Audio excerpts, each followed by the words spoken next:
വയനാട്ടിലെ മുണ്ടക്കൈ ചൂരൽമല ദുരന്തബാധിതർക്ക് വേണ്ടി കോൺഗ്രസിന്റെ ഭവന നിർമ്മാണ പദ്ധതി തറക്കല്ലിടൽ നടക്കുകയാണ്. കുന്നമ്പറ്റയ്ക്ക് അടുത്തുള്ള സ്ഥലത്താണ് ഭവനങ്ങൾ നിർമ്മിക്കുന്നത്.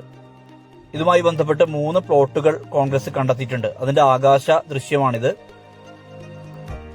ഈ കുന്നമ്പറ്റയിലെ പ്ലോട്ടിൽ 51 വീടുകൾ നിർമ്മിക്കുമെന്നുള്ളതാണ് പറഞ്ഞിട്ടുള്ളത്. 1100 സ്ക്വയർ ഫീറ്റ് വരുന്ന വീട്, 3 മുറികളുള്ള വീടാണ് നിർമ്മിക്കുന്നത്. സാങ്കേതികത്വത്തിന്റെ പേരിൽ സർക്കാർ പട്ടികയിൽ നിന്ന് പുറത്തുപോയ ആളുകളെയാണ് പരിഗണിക്കുക എന്നുള്ളതാണ് കോൺഗ്രസ് നേതാക്കൾ പറയുന്നത്. നേരത്തെ യൂത്ത് കോൺഗ്രസ് 30 വീടുകൾ ദുരന്തമുണ്ടായ ഘട്ടത്തിൽ പ്രഖ്യാപിച്ചിരുന്നു. ആ യൂത്ത് കോൺഗ്രസിന്റെ വീടുകളും ഇതിനകത്ത് ഉൾപ്പെടും എന്നാണ് നേതാക്കൾ പറയുന്നത്. രാഹുൽ മാങ്കൂട്ടം യൂത്ത് കോൺഗ്രസിന്റെ സംസ്ഥാന പ്രസിഡന്റ് ആയിരിക്കുമ്പോഴാണ് ഈ ദുരന്തം ഉണ്ടാവുന്നത്. ആ ഘട്ടത്തിൽ അദ്ദേഹമാണ് 30 വീടുകൾ നിർമ്മിച്ചു നൽകുമെന്ന് പറഞ്ഞത്. ആ വീടുകൾക്കായി 1 കോടി രൂപ യൂത്ത് കോൺഗ്രസ് നൽകിയിട്ടുണ്ട് എന്നുള്ളതാണ് പറയുന്നത്. പക്ഷേ അന്തിമ കണക്കുകൾ കോൺഗ്രസ് ഇതുവരെ പുറത്തുവിട്ടിട്ടില്ല. അത് അടുത്ത ദിവസം തന്നെ പുറത്തുവിടും എന്നുള്ളത് തന്നെയാണ് കരുതുന്നത്. എന്തായാലും നിർമ്മാണ പ്രവൃത്തികൾ സജീവമായ രീതിയിൽ തന്നെ മുന്നോട്ട് പോകുന്ന ഘട്ടമാണ്.